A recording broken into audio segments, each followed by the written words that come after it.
ఉమ్మడి వరంగల్ జిల్లాలో ఎండలు దంచి కొడుతున్నాయి. సమ్మర్ ఎఫెక్ట్ తో జిల్లాలో విద్యుత్ వాడకం పెరిగింది. గతేడాది కంటే ఈసారి విద్యుత్ డిమాండ్ 30% పెరిగిందని అంచనా వేస్తున్నారు అధికారులు. రానున్న 2-3 నెలల్లో ఎండల తీవ్రతతో కరెంటు వినియోగం మరింత పెరిగే ఛాన్స్ ఉంది. అందుకు తగ్గట్టుగా పవర్ సప్లై చేసేందుకు చర్యలు తీసుకుంటుంది ఎన్పీడీసీఎల్.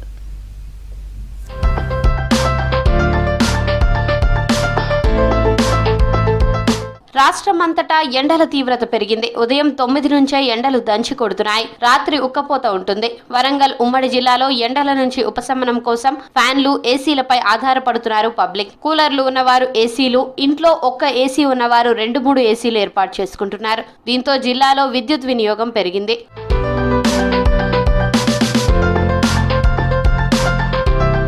వారం రోజులుగా వాతావరణంలో మార్పులు పెరిగాయని చెబుతున్నారు వరంగల్ వాసులు.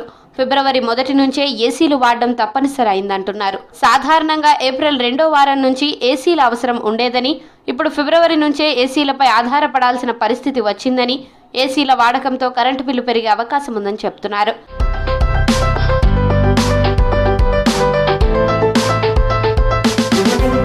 జిల్లాలో 5 సర్కిళ్ల పరిధిలో 18,36,370 విద్యుత్ సర్వీసులున్నాయి.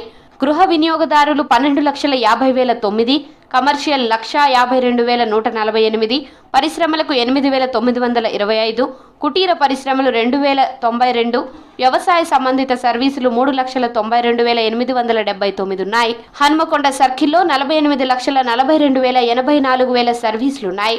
జనగామలో 2,92,650, మహబూబాబాద్ లో 3,39,848 ఉన్నాయి. భూపాలపల్లి జిల్లాలో 3,03,46 సర్వీసులున్నాయి. గ్లోబల్ వార్మింగ్ అండి. గ్లోబల్ వార్మింగ్ తో కరెంటు ఎండలు బాగుండుట్లా ఈ ఫిబ్రవరిలో స్టార్ట్ అయింది. శివరాత్రి తర్వాత స్టార్ట్ కావాల్సిన ఎండలు ఫిబ్రవరిలో స్టార్ట్ అయినాయి. శివరాత్రి ముందే స్టార్ట్ అయినాయి.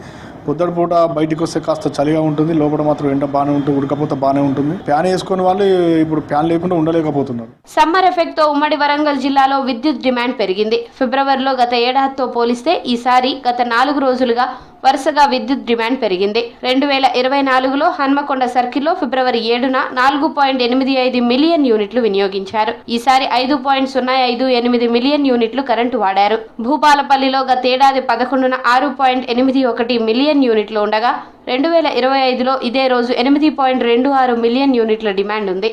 ఏసీలు అంటే కరెంటు బట్టి ఉంటుంది. కరెంటు ఉంటే ఏసీ నడిచే అవకాశాలు ఎక్కువ ఉండడం వల్ల కరెంటు బిల్లు కూడా బాగా వచ్చే అవకాశం ఉంది. కరెంటు కూడా సరిగా వాళ్ళు 30 డేస్కి ఇవ్వకుండా 35-40 డేస్కి ఇవ్వడం వల్ల ఇంకా అడిషనల్గా మా మీద కరెంటు బిల్ అనేది మీద పడుతుంది. డిమాండ్కు తగ్గట్టుగా కరెంట్ సప్లై చేసేందుకు ప్రత్యేక చొరవ తీసుకుంటోంది ఎన్పీడీసీఎల్. డిమాండ్ను బట్టి 33/11 కేవీ సబ్స్టేషన్లలో అధిక సామర్థ్యం కలిగిన ట్రాన్స్ఫార్మర్లు ఏర్పాటు చేశారు. అదనపు డిస్ట్రిబ్యూషన్ ట్రాన్స్ఫార్మర్లు ఏర్పాటు చేశారు. 30-40% పైగా డిమాండ్ పెరిగినా ఎదుర్కొనేలా ప్రత్యేక ప్రణాళిక చేశామని చెప్పారు అధికారులు. అంటే సబ్స్టేషన్స్ లెవెల్లో పవర్ ట్రాన్స్ఫర్ ఎన్హాన్స్మెంట్ కానీ, అడిషనల్ పవర్ ట్రాన్స్ఫర్ పెట్టడం కానీ, సబ్స్టేషన్లో 11 kV ఫీడర్స్ కూడా ఓవర్లోడ్ అంటే లాస్ట్ టైం కంటే ఎట్లా 30%-40% ఇంక్రీజ్ అవుతుందని మేము అడిషనల్ ఫీడర్స్ కూడా చేసాము. ఈసారి సమ్మరు ఎటువంటి సమ్మర్ లోడ్స్ అయినా ఎదుర్కొంటే ప్రిపేర్ అయినాము. ట్రాన్స్ఫార్మర్స్ ఒక 403 ట్రాన్స్ఫార్మర్ ఇప్పటికీ ఐడెంటిఫై చేసిన ఓవర్లోడ్వి. అందులో 56 ట్రాన్స్ఫార్మర్స్ ఛార్జ్ చేశాము. రానున్న 2-3 నెలలు ఎండల తీవ్రత ఎక్కువగా ఉంటుందని అంచనా వేస్తున్నారు అధికారులు. సమ్మర్లో కరెంటు బిల్లుల గురించి ఆందోళనకు గురవుతున్నారు పబ్లిక్.